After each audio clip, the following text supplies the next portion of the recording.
This video is sponsored by BuyMode shopping app. BuyMode e-shopping application is one of the best online shopping app now available on Play Store and App Store. Click below link and install application. Thank you. இதை போல் ஒரு முட்டை மசாலா செஞ்சு சூடான சாதத்தில் போட்டு பிசைஞ்சு சாப்பிடும் போது அடாடாடா அட்டகாசமாக இருக்கும். இந்த முட்டை மசாலா சாதத்துக்கு மட்டும் இல்லை, சப்பாத்தி, இட்லி, தோசை எல்லாத்துக்குமே சைட் டிஷ்ஷாக வச்சு சாப்பிட்லாம். அந்த அளவுக்கு டேஸ்ட்டு நல்லாயிருக்கும். இப்போ ரொம்ப ஈஸியாக இது எப்படி செய்யுதுன்னு பார்க்கலாம். நான் 4 முட்டை எடுத்து வேக வச்சு மேல் தோலை எடுத்து வச்சுருக்கேன். இப்போ இது உள்ளே இருக்க மஞ்சள் கருவை நம்ம எடுத்துடலாம். லைட்டாக அப்படி ஒரு கோடு போடுங்க, அதிகமாக போடாதீங்க. இப்படி போட்டிங்கன்னா வெள்ளைக்கரு தனியாக வந்துடும். இதை போல் எடுத்துருங்க. இதை போல் மஞ்சள் கருவை தனியாக எடுத்துருங்க. இதை அப்படியே வச்சுடுங்க. இதே போல் ஒரு முட்டையிலும் மஞ்சள் கருவும் வெள்ளைக்கருவும் தனியாக எடுத்துருங்க. இப்போ வெறும் வெள்ளைக்கருவு மட்டும் எடுத்து இப்படி நீட்டாக கட் பண்ணி எடுத்துக்கோங்க. உங்களுக்கு சைஸ் எப்படி தேவைப்படுதோ அதுக்கேற்ற மாதிரி நீங்கள் கட் பண்ணிக்கலாம். இதே போல் இருக்கிற முட்டையெல்லாம் கட் பண்ணி எடுத்து வச்சுக்கோங்க. பேன் சூடானதும் ஒரு 3 டேபிள் ஸ்பூன் அளவுக்கு எண்ணெய் சேர்த்துடலாம். எண்ணெய் சூடானதும் 1/2 டீஸ்பூன் அளவுக்கு கடுகு சேர்த்துடலாம்.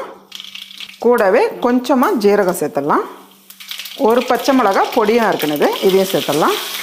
10 பல்லு பூண்டு எடுத்து நல்லா தட்டி வச்சுருக்கேன், இதையும் சேர்த்துடலாம். இது சேர்த்து கொஞ்ச நேரம் வதக்கிடுங்க.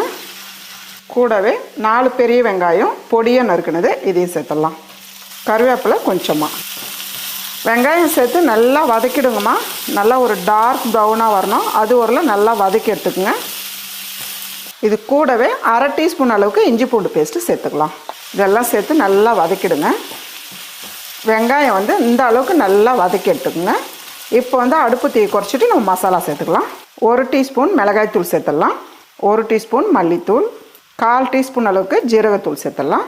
ஒரு 3 சிட்டிக்கு அளவு மஞ்சத்தூள் சேர்த்துடலாம். கூடவே 1/2 டீஸ்பூன் அளவுக்கு காஷ்மீர் மிளகாய் தூள். இது கலருக்காக தான், உங்களுக்கு தேவையில்லைன்னா நீங்கள் விட்டுடலாம். காரம் இருக்காது, கம்மியாக தான் இருக்கும். 1 டீஸ்பூன் அளவுக்கு உப்பு சேர்த்துடலாம்.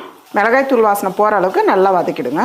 இந்த வெங்காயம் வேகிறதுக்கு கொஞ்சமாக தண்ணி சேர்த்துக்கலாம். இந்த அளவுக்கு இருந்தால் போதும். ஒரு 3 நிமிஷத்துக்கு மீடியமான தீயில மூடி வைங்க. பாருங்கம்மா, 3 நிமிஷம் ஆயிடுச்சு, பார்க்கலாம் எவ்வளோ நல்லா இருக்கு பாருங்கள். ரொம்ப சிம்பிளான டிஷ் இது.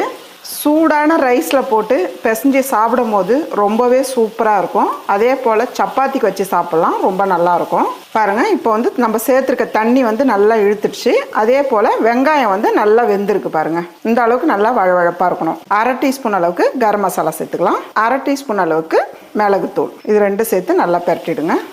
ஃபஸ்ட்டு வெள்ளைக்கருவு மட்டும் சேர்த்து நல்லா கலந்துருங்க. மஞ்சள் கருவு லாஸ்ட்டாக சேர்த்துடலாம். இப்போயே சேர்த்துட்டோமா உடஞ்சிடும். 1 நிமிஷத்துக்கு அப்படியே மூடி வைங்க. கொஞ்ச நேரம் ஆயிடுச்சு, நம்ம பார்க்கலாம். பாருங்கள், முட்டையும் வெங்காயமும் நல்லா சேர்ந்து நல்லா இருக்குது பாருங்கள். இது கூடவே நம்ம மஞ்சள் கருவு சேர்த்துடலாம். மஞ்சள் கருவு சேர்த்து லைட்டாக பரட்டி விட்டாலே போதும், இல்லைன்னா முட்டை உடையும். கூடவே பொடியாக நறுக்குன கொத்தமல்லி. அவ்வளோதாம்மா, நல்ல ஒரு ஈஸியான நல்ல ஒரு டேஸ்டான முட்டை மசாலா ரெடி.